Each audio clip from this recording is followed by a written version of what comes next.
আজকের ইকোনমিক্সের ক্লাসে আমরা অত্যন্ত গুরুত্বপূর্ণ একটা সিরিজ অফ ক্লাস স্টার্ট করতে যাচ্ছি, যেটাকে বলা হবে ইন্ডিয়ান ব্যাংকিং সিস্টেম। এই ইন্ডিয়ান ব্যাংকিং সিস্টেম 5টা ক্লাসে আমি পড়াবো, ডিটেলসে পড়াবো। মোট 5টা পার্ট হবে। This is the very first part. এই ফার্স্ট পার্টে যেটা আমরা বলবো সেটা হচ্ছে ইন্ডিয়ান ব্যাংকিং সিস্টেমের হিস্ট্রি বা ভারতীয় ব্যাংক ব্যবস্থার ক্রমবিবর্তন। তার দ্য ভেরি ফার্স্ট আমাদের যেটা কোয়েশ্চেন আসবে, স্যার যদিও তোমরা হাসবে, যে হোয়াট ইজ আ ব্যাংক। দেখো, ব্যাংক শব্দটার যদি ব্যুৎপত্তিগত অর্থ তোমরা দেখো, সো ব্যাংক মিন ভান্ডার, যেখানে কিছু গচ্ছিত রাখা হয়। যেমন ব্লাড ব্যাংক। ব্লাড ব্যাংক মানে যেখানে রক্তকে গচ্ছিত করে রাখা হয়। কিন্তু ব্যাংক শব্দটা বললেই আমরা টাকা পয়সা সংক্রান্ত যে ব্যবস্থাপনা সেটাকে বুঝি। নিশ্চয়ই বুঝতে পারছো আমি কোন দিকে ইঙ্গিত করছি।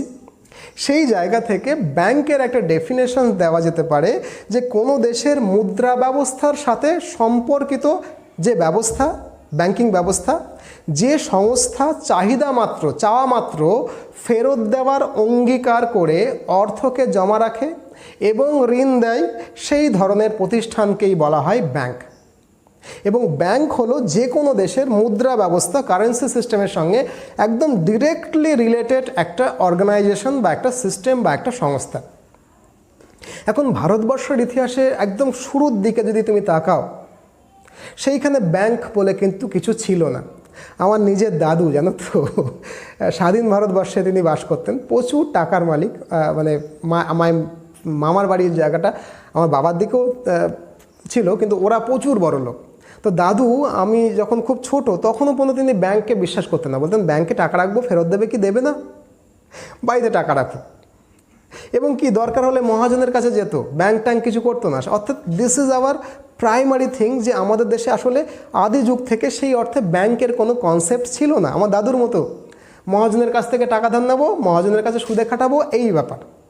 মাটির তলায় পুঁতে রাখবো, বালিশের তলায় রাখবো, খাটের তলায় রাখবো, এরকম ব্যাপার। সো মডার্ন ব্যাংকিং কিন্তু আমাদের ইন্ডিয়ান কনসেপ্ট নয়। This is the very first thing I want to tell you. কোথা থেকে এলো? মূলত ইংরেজরা ইউরোপ থেকে এই কনসেপ্ট আমাদের দেশে নিয়ে এসেছিল। তো ইংরেজরা কখন এসেছিল তার ইতিহাস একটু জানা দরকার। 599 খ্রিস্টাব্দ নাগাদ, যদিও কোনো কোনো বই এটা 1600 বলে, 599 খ্রিস্টাব্দ নাগাদ ইংল্যান্ডে ইস্ট ইন্ডিয়া কোম্পানি ফর্মড হয়ে যায়, গঠিত হয়ে যায়। তার পরের বছর 1600 খ্রিস্টাব্দে তখন ইস্ট ইন্ডিয়া কোম্পানি, ইংল্যান্ডের যিনি মহারানী, তখন মহারানী ভিক্টোরিয়া, তার কাছ থেকে ভারতবর্ষে বা ইস্ট ইন্ডিয়ায় একচেটিয়া ব্যবসা করবে। অন্য কোনো ইংল্যান্ডের কোম্পানি ইস্ট ইন্ডিয়াতে যাতে ব্যবসা করতে না পারে, সেই মর্মে মহারানীর সঙ্গে একটা বিশেষ ট্যাক্সের পরিবর্তে চুক্তিবদ্ধ হয়। অর্থাৎ একটা বিশেষ ট্যাক্স দিয়ে মহারানীর কাছে ইস্ট ইন্ডিয়াতে, পূর্ব ভারতে মনোপলি, একচেটিয়া ব্যবসা করার অধিকার লাভ করে, অন্য কোনো ইউরোপীয় বা অন্য কোনো ইংল্যান্ডের বাণিজ্য সংস্থা যাতে সেখানে ব্যবসা করতে না পারে। অর্থাৎ 1600 খ্রিস্টাব্দে তারা কি করেছিল, তারা ভারতবর্ষে ইস্ট ইন্ডিয়াতে মনোপলি কায়েম করে ফেলেছিল। মহারানী তাতে সিল মোহর দিয়েছিল। সেই সময় মহারানীর সঙ্গে তুমি জানো আকবর দ্য গ্রেট, তারও কিন্তু খুব ভালো সম্পর্ক। অর্থাৎ সেই সম্পর্কের সঙ্গে সুযোগ সুবিধা নিয়ে তারা ইস্ট ইন্ডিয়া কোম্পানি প্রথম দিন থেকেই মনোপলি কায়েম করে ভারতবর্ষে এসেছিল। তো প্রাথমিকভাবে তোমরা জানো সুরাট থেকে তারা কাজ শুরু করেছিল, সুরাট গুজরাটের। পরবর্তীকালে একটু এপাশে এলো মাদ্রাজে, চেন্নাই, তারপরে সেখান থেকে এলো কলকাতায়। এবং কলকাতাতে আসার পর থেকেই তারা কিন্তু ভারতব্যাপী ছড়াতে শুরু করলো। এবং যে সময়ের কথা আমি বলছি, সেই সময় কিন্তু মোগলরা ক্রমশ ডাউনফল করছে এবং ইস্ট ইন্ডিয়া কোম্পানি ক্রমশ একটা পলিটিক্যাল অর্গানাইজেশন হয়ে যাচ্ছে। বণিকের মানদণ্ড পরিণত হচ্ছে শাসকের রাজদণ্ডে, কবিগুরু রবি ঠাকুরের ভাষায়। তো এই সময় তারা মূলত 3টে বড় ক্ষেত্রে কাজ করতে শুরু করে। একটা হচ্ছে কলকাতা ক্ষেত্র, একটা মাদ্রাস ক্ষেত্র, একটা বোম্বাই ক্ষেত্র। এই কলকাতা ক্ষেত্র, মাদ্রাস ক্ষেত্র এবং বোম্বাই ক্ষেত্র, এই 3টে বড় ক্ষেত্রে যে ব্রিটিশ ইস্ট ইন্ডিয়া কোম্পানিরা কাজ করতে শুরু করেছিল, এই ক্ষেত্রগুলোকে বলা হচ্ছিল Presidency. Kolkata Presidency, Calcutta Presidency, Bombay Presidency and Madras Presidency. Primarily east India company এই প্রেসিডেন্সিগুলোতে একটা করে গভর্নর জেনারেল নিয়োগ করেন এবং পরে এই তিনটে গভর্নর জেনারেলের মাথায় একটা গভর্নরের মাথায় একজন গভর্নর জেনারেল, যিনি কলকাতা থেকে এই পুরো জায়গাটাকে শাসন করবেন, তিনটে প্রেসিডেন্সি থেকে শাসন করবেন, তিনটে প্রেসিডেন্সিতে একটা করে জেনারেল রাখেন, পরে একটা গভর্নর জেনারেল রাখেন, বোঝা গেল, মূল, যিনি কলকাতা থেকে পুরোটাকে শাসন করবেন। এগুলো তোমরা ইতিহাসে পড়বে। এবং সেই সময় থেকে কলকাতার গুরুত্বটা বাড়তে শুরু করে। কলকাতার গুরুত্ব বাড়ছে, মুঘলরা ডাউনফল করছে, ওরা পলিটিক্যালি জায়গা নিচ্ছে, দেশ শাসন করছে, ব্যবসা বড় হচ্ছে। এই সময় থেকে কিন্তু তাদের যে টাকা পুঁজি তারা নিয়ে এসেছিল তার থেকেও বেশি বেশি টাকা ইস্ট ইন্ডিয়া কোম্পানির দরকার হতে শুরু করলো। ওরা কিন্তু ইস্ট ইন্ডিয়া কোম্পানি ইংল্যান্ড থেকে একটা কনসেপ্ট নিয়ে এসেছিল যেটাকে বলা হতো এজেন্সি হাউস। প্রাইমারিলি এই এজেন্সি হাউস ইস্ট ইন্ডিয়া কোম্পানির আন্ডারে দেশীয় কিছু মানুষের কাছ থেকে, মহাজন গোছের মানুষের কাছ থেকে টাকা ধার নিত, আবার কাউকে কাউকে টাকা ধারও দিত, ঋণ দিত, অর্থাৎ একটা ব্যাংকের মতো কাজ করতে শুরু করেছিল। কিন্তু ফুল ফেজে ইস্ট ইন্ডিয়া কোম্পানি তখনও ব্যাংক তৈরি করেনি। ইট ওয়াজ দ্য ফরাসি ব্যবসায়ী 1770 খ্রিস্টাব্দ নাগাদ ভারতবর্ষে প্রথম ফুল ফেজড ব্যাংক তৈরি করে। এই প্রথম ফুল ফেজড ব্যাংক 1770 খ্রিস্টাব্দে আলেকজান্ডার অ্যান্ড কোম্পানি নামক একটা ফরাসি কোম্পানি ভারতবর্ষে যে ব্যাংকটা তৈরি করে তার নাম bank of Hindustan.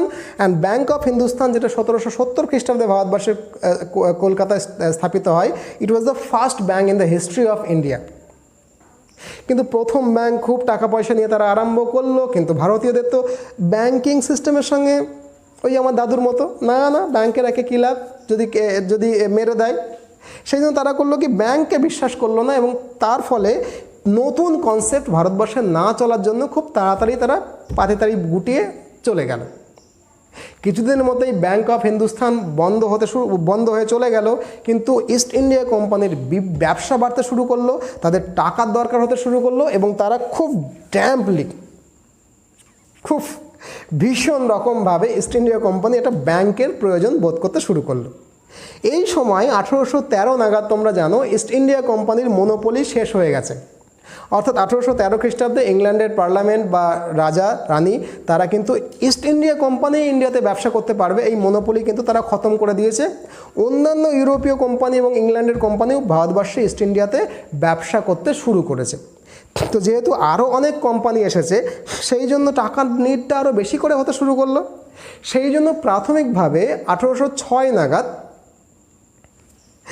Calcutta bank of Calcutta প্রতিষ্ঠা করেন। It was the first bank by East India company. পরে 1840 খ্রিস্টাব্দে ব্যাংক অফ বোম্বে প্রতিষ্ঠিত হয়। 1843 খ্রিস্টাব্দে ব্যাংক অফ ম্যাড্রাস প্রতিষ্ঠা হয়। এই ব্যাংকগুলো 6-7 মাস পর্যন্ত টাকা ধার দিত, 6 মাসের মধ্যে অবশ্য টাকা ফিরিয়ে নিত, কিন্তু মোটামুটি 6 মাস পর্যন্ত দেশীয় বণিকদের টাকা ধার দিচ্ছে, মানুষের কাছ থেকে টাকা নিচ্ছে।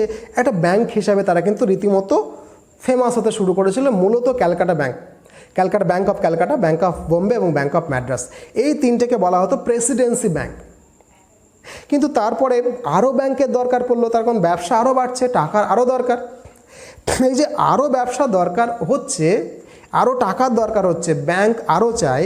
এই সময় 1860 খ্রিস্টাব্দ নাগাদ ইংল্যান্ডের পার্লামেন্ট একটা আইন পাশ করে যার নাম জয়েন্ট ক্যাপিটাল কোম্পানি অ্যাক্ট। তোমরা জানো 1813 খ্রিস্টাব্দে ইস্ট ইন্ডিয়া কোম্পানির মনোপলি শেষ হয়ে গেছে। অনেক কোম্পানি তখন ভারতবর্ষে ব্যবসা করে, ইউরোপিয়ান কোম্পানি। 1860 সালের জয়েন্ট ক্যাপিটাল কোম্পানি অ্যাক্ট তাদেরকে এই উৎসাহ দিল যে যদি তোমাদের দরকার হয়, অনেকে কোম্পানিগুলো একসঙ্গে মিলে ক্যাপিটাল জড়ো করে অনায়াসে তোমরা একটা ব্যাংক খুলতেই পারো। So on the basis of this act, 1860-এর জয়েন্ট ক্যাপিটাল কোম্পানি অ্যাক্টের বেসিসে অন্যান্য যারা কোম্পানি ছিল, East India company, rather East India company, তারা মিলে প্রথম নন প্রেসিডেন্সি ব্যাংক খুলল। মানে প্রেসিডেন্সি কলকাতা, বোম্বে এবং মাদ্রাসের বাইরে একটা ব্যাংক খুলল। 1865 খ্রিস্টাব্দে প্রথম এই নন প্রেসিডেন্সি ব্যাংকের নাম ছিল Allahabad bank. So Allahabad bank is the first non Presidency bank in India. একই সময়ে কাছাকাছি সময়ে আয়ুধ কমার্শিয়াল ব্যাংকও তৈরি হয়েছিল। আয়ুধ বা অযোধ্যা কমার্শিয়াল ব্যাংকের একটা ফিচার আমি তোমাদেরকে বলি, যদিও এর সমস্ত ক্যাপিটাল ইন্ডিয়ানদের ছিল না, কিন্তু 100% ম্যানেজমেন্টটা 100% কিন্তু ইন্ডিয়ানরা সামলাতো। ক্যাপিটাল ইন্ডিয়ান নয়, capital Indian Punjab national bank পরে বলছি। আয়ুধ কমার্শিয়াল ব্যাংক হচ্ছে প্রথম ব্যাংক যেখানে ম্যানেজমেন্টটা পুরোপুরি ভারতীয়রা কন্ট্রোল করতো, কিন্তু ক্যাপিটালটা ইউরোপিয়ানদের, সবটা ভারতীয়দের নয়। এই সময় পরপর আরও অনেকগুলো নন প্রেসিডেন্সি ব্যাংক তৈরি হয়। তাদের মধ্যে অন্যতম উল্লেখযোগ্য 1894 খ্রিস্টাব্দে পাঞ্জাব ন্যাশনাল ব্যাংক তৈরি হয়। It is the first full fledged Indian bank in real sense. Lala Lajpat রায়ের উৎসাহে এই ব্যাংক তৈরি হয়েছিল এবং পাঞ্জাব ন্যাশনাল ব্যাংক কিন্তু ভারতবর্ষের ইতিহাসে প্রথম ভারতীয়দের মূলধনে, ভারতীয়দের দ্বারা পরিচালিত প্রকৃত অর্থে ভারতীয় একটা ব্যাংক। তখন দেখো 1894 সালে এই ব্যাংক প্রতিষ্ঠা হলে আরও অনেক নন প্রেসিডেন্সি ব্যাংক একের পর এক তৈরি হচ্ছিল, ভালোই চলছিল। তো ব্যাংক কী করে? ব্যাংক মানুষের কাছ থেকে টাকা ধার নেয়, সেই টাকাটা কোম্পানিদেরকে ধার দেয়। মানুষের কাছ থেকে নেওয়ার সময় বলে তোমাকে 4% সুদ দেবো, কোম্পানিকে 20%, 12%, 14%, 20% ধার দেয়, বাকি যে পার্সেন্টেজটা হলো সেটা ব্যাংকের লাভ থাকে। তো এই সময় যেহেতু রিজার্ভ ব্যাংকের অস্তিত্ব ছিল না, অর্থাৎ কী করতো কি, যে টাকাটা নিত তাদের ম্যাক্সিমামটাই ধার দিয়ে দিত। এই যে একদিকে টাকা আসছিল, একদিকে ধার দিচ্ছিল, টাকা আসছিল, ধার দিচ্ছিল, ভালোই চলছিল, কিন্তু রিজার্ভ করে রাখছিল না। তার কারণ সেই সময় রিজার্ভ ব্যাংকের কোনো অস্তিত্বই ছিল না। যদি এরকম কোনো কন্ডিশন হয়, সব খরিদ্দারগুলো যে বলে না আমি যে টাকাটা জমা রেখেছিলাম আমার টাকা আমায় ফেরত দিয়ে দাও, তাহলে মুশকিলে পড়ে যাবে। কিন্তু রিজার্ভ নেই কিছু, যা টাকা নিচ্ছে ধার সে টাকা আবার ব্যাংক কোম্পানিকে ধার দিয়ে দিচ্ছে। এইরকম কন্টিনিউয়াসলি প্রসেসে চলছিল। কিন্তু 1914 খ্রিস্টাব্দে ফার্স্ট ওয়ার্ল্ড ওয়ার শুরু হয়ে যাওয়াতে ভারতীয়দের মনে একটা ভয় ঢুকে গেল যে আদতেও ইউরোপীয় সব ব্যাংক ট্যাঙ্কে আমি টাকা পয়সা রেখেছি, ইংল্যান্ড যদি যুদ্ধে হেরে ফেরে যায় তো টাকা তো আমার সব ফরফিট হয়ে যাবে। তারা ব্যাংকে গিয়ে বললো আমাদের টাকা দাও।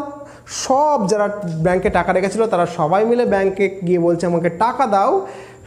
একটা অস্বাভাবিক চাপ তৈরি হলো এবং এই চাপে পড়ে কিন্তু একের পর এক ব্যাংকগুলো বন্ধ হয়ে যেতে শুরু করলো। নন প্রেসিডেন্সি ব্যাংক যাদের উপরে ইস্ট ইন্ডিয়া কোম্পানির হাত ছিল না, সেগুলো আগে বন্ধ হলো। এই সময় প্রেসিডেন্সি ব্যাংকের ওপরেও কিন্তু একটা চাপ তৈরি হয়ে গেল। প্রেসিডেন্সি ব্যাংকের ওপরেও এমন চাপ তৈরি হয়ে গেল যে ইস্ট ইন্ডিয়া কোম্পানি যখন সামলাতে পারছে না, তখন এই তিনটে bank, Calcutta Presidency bank, Bombay Presidency bank এবং মাদ্রাস প্রেসিডেন্সি ব্যাংক, তিনটে ব্যাংককে একত্র করে 1921 খ্রিস্টাব্দে তিনটে ব্যাংক প্রেসিডেন্সি ব্যাংককে একত্রিত করে 1921 খ্রিস্টাব্দে তারা তৈরি করলো ইম্পেরিয়াল ব্যাংক অফ ইন্ডিয়া। সেই ইম্পেরিয়াল ব্যাংক অফ ইন্ডিয়া কিন্তু প্রথম বিশ্বযুদ্ধের অবস্থার চাপে পড়ে এক জায়গায় হয়েছিল। সব ব্যাংকগুলো এক জায়গায় এসেছিল, কেন? ক্যাপিটালে ঘাটতি পড়ছিল। এই সময় যদিও বা ইম্পেরিয়াল ব্যাংক অফ ইন্ডিয়া সামলে নিয়ে উঠেছিল, কিন্তু 1929 থেকে 1934 সাল নাগাদ, তুমি জানো, তোমরা নিশ্চয়ই জানো অর্থনীতির স্টুডেন্ট হিসাবে, পৃথিবীতে একটা গ্রেট ডিপ্রেশন আসে বা বিশ্বব্যাপী মন্দা আসে, যেটাকে গ্রেট ডিপ্রেশন বলা হয়। ইউএসএ থেকে শুরু হয়েছিল। 1929 থেকে ডিপ্রেশন, মন্দা এমনভাবে সারা পৃথিবীকে গ্রাস করতে শুরু করে, আবারও মানুষের মনে ভয় ঢুকে যায়। তারা আবারও ব্যাংকের কাছে গিয়ে বলে আমরা ব্যাংকে টাকা রাখবো না, আমাকে টাকা ফিরিয়ে দাও। আবারও একের পর এক ব্যাংক বন্ধ হয়ে যেতে শুরু করে। ইম্পেরিয়াল ব্যাংক, যেটা ইস্ট ইন্ডিয়া কোম্পানি, তারা পর্যন্ত চাপে পড়ে যেতে শুরু করে। এই সময় ব্রিটিশ অর্থনীতিবিদরা ব্যাংকগুলোকে জিজ্ঞেস করে, কি হলো ভাই, কেন তোমাদের ব্যাংকগুলো বন্ধ হয়ে যাচ্ছে, বলো। অর্থনীতিবিদরা একটা গবেষণা করে দেখে যে আসলে ব্যাংক যে টাকা জনগণের কাছ থেকে নিচ্ছে তার সবটাই দিয়ে দিচ্ছে, কোনো অংশটা রিজার্ভ করে রাখছে না। সেখানে যখন সবাই মিলে এসে টাকা চাইছে তখন আর টাকা দেওয়ার মতো টাকা থাকছে না, ব্যাংকগুলো দেউলিয়া হয়ে যাচ্ছে। এই সময় 1934 সাল নাগাদ, তখন ডিপ্রেশনটা, গ্রেট ডিপ্রেশন শেষ হয়ে গেছে, 1934 সাল নাগাদ ব্রিটিশরা ভাবলো না, আমাদের একটা আইন আনতে হবে যে প্রত্যেকটা ব্যাংক যেন একটা নির্দিষ্ট পরিমাণ টাকা তাদের কাছে রিজার্ভ রাখে। দেখো রিজার্ভ ব্যাংকের কনসেপ্ট শুরু হচ্ছে 1934 সালে। যখন গ্রেট ডিপ্রেশন শেষ হয়ে গেছে, সেই সময় ইস্ট ইন্ডিয়া কোম্পানি এবং ব্রিটিশরা একটা নিয়ম তৈরি করলো, একটা আইন পাশ করলো, যার নাম হচ্ছে new act 1934, reserve bank of India act. Reserve bank of India act 1934। যেহেতু সমস্ত আইনই একটা সাল ধরে বলা হয়, এক্ষেত্রেও বলা হচ্ছে reserve bank of India act 1934। এই রুলসে কি বলা হলো যে একটা রিজার্ভ ব্যাংক প্রতিষ্ঠা করতে হবে, সে অন্য ব্যাংকগুলোকে তদারকি করবে যাতে প্রত্যেকে কিছু টাকা নিজেদের কাছে রিজার্ভ রাখে, তারপরে বাকি টাকা কোম্পানিগুলোকে ধার দেয়, যাতে সবাই মিলে যদি ব্যাংকে যদি টাকা তুলে ফেলতে চায় তাহলে যাতে ব্যাংক চাপে না পড়ে। এবং এই যে reserve bank of India act 1934 যেটা পাশ হলো, সেই অনুযায়ী 1935 খ্রিস্টাব্দে পাশ হলো reserve bank of India. 1935 reserve bank of ইন্ডিয়ার ফাউন্ডেশন কিন্তু 1934 রিজার্ভ ব্যাংক অ্যাক্ট অনুযায়ী হয়েছিল। তো বুঝতেই পারছো, এইবার তো ডিপ্রেশন শেষ হয়ে গেছে, সব কিছু ঠিকঠাকই চলছিল, কিন্তু 1935-এর পর বুঝতেই পারছো তখন ভারতীয়দের হাতে স্বাধীনতা ট্রান্সফার করার ব্যাপারগুলো শুরু হয়ে গেছে, এবং ইন দ্য মেইন টাইম 1947 সালে দেশ স্বাধীন হয়ে গেছে। দেশ স্বাধীন হয়ে যাওয়ার সময় তুমি জানো যিনি প্রধানমন্ত্রী হলেন তার নাম ছিল Jawaharlal Nehru, and Jawaharlal Nehru considered himself as a socialist. আমি একজন সমাজতন্ত্রী ঘোষিত নীতি ছিল তার। সেই জন্য তারা সমাজতন্ত্রের আদর্শে কিন্তু দেশটাকে গড়ে তুলতে চেয়েছিল। আর সমাজতন্ত্র বলে প্রাইভেটাইজেশনকে রাখা যাবে না, সব কিছু প্রাইভেটাইজেশনকে বন্ধ করে ন্যাশনালাইজেশন করতে হবে। এই যে জওহরলাল নেহরু সোশ্যালিস্টিজম কনসেপ্ট, সেই কনসেপ্ট থেকে আরবিআইকে, যেটা কিন্তু তখনও প্রাইভেট ছিল, 1935 সালে যেটা ফাউন্ডেড হয়েছিল, সেই আরবিআইকে 1949 সালে একটা অ্যাক্ট পাস করা হয় যার নাম ব্যাংকিং অ্যাক্ট 1949। সেই ব্যাংকিং অ্যাক্ট 1949 অনুযায়ী জওহরলাল নেহরুর তত্ত্বাবধানে মূলত ওই ব্যাংক রিজার্ভ ব্যাংক অফ ইন্ডিয়ার ন্যাশনালাইজেশনটা হলো, অর্থাৎ সরকারি ব্যাংকে পরিণত হলো। এইখানটাতে কিন্তু কোয়েশ্চেন আসতে হবে যে 1949 সালের আগে এই ব্যাংক কিন্তু সম্পূর্ণ সরকারি ছিল না। 1949 সালে এটা ন্যাশনালাইজেশন হলো। একটা হচ্ছে ব্যাংকিং অফ ইন্ডিয়া অ্যাক্ট 1949। এই সময় বুঝতেই পারছো ব্যাংকিং সেক্টরগুলোকে ক্রমশ ন্যাশনালাইজ করার চিন্তাভাবনা শুরু হলো। 1955 খ্রিস্টাব্দে রিজার্ভ ব্যাংক তো রিজার্ভ ব্যাংক, ভারত সরকার একটা নিজস্ব ব্যাংক তৈরিতে উদ্যোগী হলো। 1955 খ্রিস্টাব্দে ভারতবর্ষের সরকার নিজের একটা ব্যাংক তৈরি করলো। অ্যাকচুয়ালি নিজে তৈরি করলো না, অন্য ব্যাংকগুলোকে একসঙ্গে করলো। তার নাম ইম্পেরিয়াল ব্যাংক অফ ইন্ডিয়া, যেটা ছিল ইম্পেরিয়াল ব্যাংক অফ ইন্ডিয়া। 3টে প্রেসিডেন্সি ব্যাংক এক জায়গায় করে বানানো হয়েছিল, সেইটাকে ন্যাশনালাইজ করলো, এবং ন্যাশনালাইজ করার পর তার নাম দিল দেশের ব্যাংক, মানে স্টেট ব্যাংক অফ ইন্ডিয়া। অর্থাৎ 3টে প্রেসিডেন্সি ব্যাংক, মনে পড়ছে, ইংরেজদের ইস্ট ইন্ডিয়া কোম্পানির দ্বারা প্রতিষ্ঠিত, সেইটাকে এক জায়গায় করে তৈরি হয়েছিল ইম্পেরিয়াল ব্যাংক অফ ইন্ডিয়া। সেই ইম্পেরিয়াল ব্যাংক অফ ইন্ডিয়াকে 1955 সালে ভারত সরকার ন্যাশনালাইজ করলো, জাতীয়করণ করলো। জাতীয়করণ করে তার নাম দিল SBI, state bank of India, দেশের ব্যাংক। যদিও শুধু ইম্পেরিয়াল ব্যাংকে ন্যাশনালাইজ করে ক্ষান্ত হয়নি, তার সঙ্গে এসবিআইয়ের 7টা অ্যাসোসিয়েট ব্যাংকও ছিল। এই 7টা অ্যাসোসিয়েট ব্যাংকের নাম যদি তোমায় জিজ্ঞেস করে বলে দিই, state bank of Bikaner, state bank of Jaipur, state bank of Hyderabad, state bank of Indore, state bank of Mysore, state bank of Saurashtra, state bank of Patiala, state bank of Travancore. Okay, এই ব্যাংক যে 7টা ব্যাংক, এই 7টা ব্যাংককে কিন্তু অ্যাসোসিয়েট ব্যাংক হিসাবে স্টেট ব্যাংকের সঙ্গে জুড়ে তারপরে ন্যাশনালাইজ করা হয়েছিল। 2009 সালে এর সঙ্গে Indore bank, bank of Indore যোগ হয়। 2008 সালে bank of Saurashtra, state bank of Saurashtra এর সঙ্গে যোগ হয়। আমি তখন 8টা বলে ফেলেছি। সৌরাষ্ট্র ব্যাংক অফ সৌরাষ্ট্রটা, এসবিআইটা কিন্তু 2008 সালে যোগ হবে, সরি, হ্যাঁ, তখন ওখানে 8টা বলা হয়ে গেছে, 2008 সালে যোগ হবে। যাই হোক, এই সমস্ত স্টেট ব্যাংকগুলোকে একসঙ্গে নিয়ে একটা বড় ব্যাংক, সরকারি ব্যাংক তৈরি হয়, যার নাম কিন্তু স্টেট ব্যাংক অফ ইন্ডিয়া। 2017 সালে স্টেট ব্যাংকের সঙ্গে আরও 5টা ব্যাংক প্লাস ভারতীয় মহিলা ব্যাংকে যুক্ত করে নেওয়া হয়, এবং 2017 সালের পর থেকেই এসবিআইটা এত বড় ব্যাংক হয়ে যায় যে দুনিয়ার প্রথম 15টা ব্যাংকের নামের লিস্টের মধ্যে এসবিআইয়ের নাম আসতে শুরু করে। এখনও কিন্তু আসে। দুনিয়ার মোস্ট পপুলার ক্যাপিটালিস্ট 15টা ব্যাংকের মধ্যে আমাদের ইন্ডিয়ার এসবিআই রয়েছে। ওকে, যাক, এরপরে জওহরলাল নেহরুর পরে ক্ষমতায় আসেন ইন্দিরা গান্ধী 1969 খ্রিস্টাব্দে। 1969-এ তিনি আরও 14টা ব্যাংককে ন্যাশনালাইজ করেন। 14 bank was nationalized during the time of Indira Gandhi.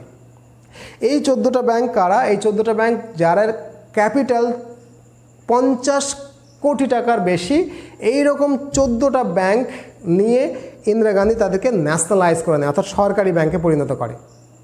তাদের মধ্যে অন্যতম হচ্ছে central bank of India, bank of India, Punjab national bank, Canara bank, united commercial bank, এগুলো উল্লেখযোগ্য bank. United commercial bank, syndicate bank of India, syndicate bank যেটাকে বলা হয়, bank of Baroda, UBI, united bank of India, union bank of India, Dena bank, Allahabad bank, Indian bank, Indian overseas bank, bank of Maharashtra. এই 14টা ব্যাংকে 1969 সালে ইন্দিরা গান্ধী একবারে ন্যাশনালাইজ করে ফেলে, জাতীয়করণ করে ফেলে।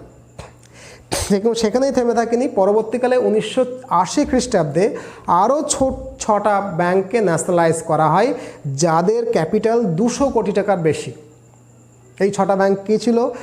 Andhra Bank, Punjab and Sind Bank, Vijaya Bank, Corporation Bank, Oriental Bank and Commerce, New Bank of India. এবং বুঝতে পারছো 1993 খ্রিস্টাব্দে এর সঙ্গে মার্জ হয়ে গেল, নিউ ব্যাংক অফ ইন্ডিয়ার সঙ্গে অ্যাকচুয়ালি পরবর্তীকালে মার্জ হয়ে গেছিলো পাঞ্জাব ন্যাশনাল ব্যাংক। মানে নিউ ব্যাংক অফ ইন্ডিয়া পরবর্তীকালে 1993 সালে পাঞ্জাব ন্যাশনাল ব্যাংকের সঙ্গে মার্জ হয়ে গেছিলো। তো এবার সব কিছু ঠিকঠাক চলছিল 1980 সালের পরবর্তীতে। কিন্তু তারপরে 1991 খ্রিস্টাব্দে এবার উল্টো পথে দেশ হাঁটতে শুরু করলো। সেই সময় একটা রিফর্ম হলো, বিরাট আর্থিক রিফর্ম, যেটাকে বলা হয় লিবারাইজেশনস, তাই তো, privatisation and globalisation, LPG theory, liberalisation, privatisation, globalisation. সেই থিওরিটা আমি অন্য কোনো এক সময় বলবো। সেই সময় আমাদের ভারতের অর্থমন্ত্রী মনমোহন সিং, ফাইন্যান্স মিনিস্টার, প্রধানমন্ত্রী হচ্ছেন পিভি নরসিংহ রাও, উদার নৈতিক চিন্তাভাবনা করতে শুরু করলেন। তারা বললেন যে না, এবার একটু প্রাইভেট ব্যাংক করতে হবে, private bank, commercial bank, competition বাড়ুক, প্রাইভেট ব্যাংক আসুক, লাইসেন্স দিতে হবে। এই চিন্তা ভাবনা থেকে এম নরসিমা, ইনি একজন রিজার্ভ ব্যাংকের প্রাক্তন গভর্নর ছিলেন, তার নেতৃত্বে 1991 খ্রিস্টাব্দে এম নরসিমা কমিটি গঠিত হয়। এবং এই এম নরসিমা কমিটি বলে যে রিজার্ভ ব্যাংকের একটা সেকেন্ড শিডিউল করো। রিজার্ভ ব্যাংকের ফার্স্ট শিডিউলে কি সমস্ত সরকারি ব্যাংক ছিল, সেকেন্ড শিডিউলে করো বেসরকারি বা ফুল প্রাইভেট ব্যাংক, যেখানে সরকারের কোনো রকম এখতিয়ার থাকবে না, এরকম ব্যাংক তৈরি করার জন্য পারমিশন দিল। প্রথম দিকে 10টা প্রাইভেট ব্যাংক, অর্থাৎ সেকেন্ড শিডিউলে রয়েছে আরবিআইয়ের, এরকম ব্যাংকের অনুমতি দিল নরসিমা কমিটি। এই ব্যাংক 10টা ব্যাংকগুলোর মধ্যে কী কী ছিল? আইসিআইসিআই, এইচডিএফসি, সব প্রাইভেট ব্যাংক। দেখো, UTI, unit trust of India, যেটা 2007 সালে ইউনিট ট্রাস্ট অফ ইন্ডিয়া, ইউটিআইয়ের নাম পরিবর্তন হয়ে হয় Axis bank. Okay, IDBI, Indus bank, IND, DCB, okay, Times bank, যেটা পরবর্তীকালে এইচডিএফসির সঙ্গে এক হয়ে যাবে, গ্লোবাল ট্রাস্ট ব্যাংক, যেটা ওবিসি ব্যাংকের সঙ্গে পরবর্তীকালে এক হয়ে যাবে, এমনকি ব্যাংক অফ পাঞ্জাব, যার সঙ্গে মিশে যাবে পরে centurion bank, and centurion bank পরবর্তীকালে মিশে যাবে এইচডিএফসির সঙ্গে। ওকে, এই ব্যাংকগুলো কিন্তু প্রাইভেট ব্যাংক হিসেবে আত্মপ্রকাশ করলো। এম নরসিমা কমিটি তাদেরকে পারমিশন দিল, লাইসেন্স দিল। এই সময় আরও একটু সময় যখন এগোলো 1998 খ্রিস্টাব্দে M Narasimham committee second time আবার গঠিত হলো এবং তারা রিকমেন্ড করলো যে 2003 থেকে 2004-এর মধ্যে আরও 2টো ব্যাংককে তারা অনুমোদন দিল। একটা ব্যাংক হচ্ছে ইয়েস ব্যাংক, আর একটা ব্যাংক হচ্ছে কোটাক মাহিন্দ্রা ব্যাংক। 2013 সালে, যদিও সেই সময় এম নরসিমা বেঁচে ছিলেন কিন্তু বয়স হয়েছেন, একটা নতুন কমিটি গঠন হলো, বিমল জালান কমিটি। বিমল জালান অবশ্যই একজন এক্স গভর্নর ভারতের। তিনি আরও কয়েকটা ব্যাংকের অনুমতি দিলেন, একটা ব্যাংকে অনুমতি দিলেন অবশ্য, কিন্তু অনেকে অ্যাপ্লাই করে রেখেছিলেন, কিন্তু 2টো ব্যাংকে তিনি অনুমতি দেন। একটা হচ্ছে আইডিএফসি ব্যাংক, আর একটা আমার ভীষণ ফেভারিট বন্ধন ব্যাংক। 2018 থেকে বন্ধন ব্যাংক 2013 থেকে এটা স্টার্ট হয়ে যায়, অনুমতি পায়। কিন্তু বিমল জালান কমিটি একটা রেকমেন্ড করেছিল যে সেই সময় বিমল জালান কমিটির কাছে একটা অ্যাপ্লিকেশনস করেছিল পোস্টাল ইন্ডিয়ান পোস্ট, তারা বলেছিল আমরা ব্যাংক হব। তো তারা পেমেন্ট ব্যাংক হিসেবে কাজ শুরু করেছিল, যদিও বিমল জালান বলেছিল যদি পোস্টাল সিস্টেম ব্যাংকে কাজ করে তাহলে তার থেকে ভালো কিছু আর হয় না, কারণ সমস্ত গ্রামে গ্রামে পোস্ট অফিস রয়েছে, সবগুলোকে যদি ব্যাংকে ট্রান্সফার করা যায় তো তার থেকে ভালো কিছু হয় না। সেই জন্য তা একটা অনুমতি দিয়েই রেখেছিল। 2018 সাল থেকে কিন্তু পোস্ট অফিস ফুল ফ্লেজড ব্যাংক হিসাবে আত্মপ্রকাশ করে গেছে। তো 2018 অবধি আমি বললাম, 2018 থেকে 20 মধ্যে ব্যাংকিং সেক্টরে নতুন কিছু সেই অর্থে তথ্য নেই। এরপরে যদি নতুন কোনো তথ্য আসে নতুন ভিডিওতে আবার তার সঙ্গে সংযোজনটা করা হবে। So this is the total story of the Indian banking system. তার হিস্ট্রিটা আমি তোমাদেরকে বললাম, আশা করি ভালো লেগেছে। এই রকম ক্লাস যদি পেতে ইচ্ছে হয় তাহলে আমাদের নতুন ব্যাচ ফর WBCS স্টার্ট হয়েছে, ইউ ক্যান জয়েন দেয়ার। অনায়াসে সেখানে জয়েন করে যেতে পারো নিশ্চিন্তে। সপ্তাহে 6 দিন ক্লাস, 12টা class, PDF English and Bengali notes, daily mock test, weekly mock test, monthly mock test, সমস্ত কিছু হবে, আমার গাইডেন্সটা পাওয়া যাবে।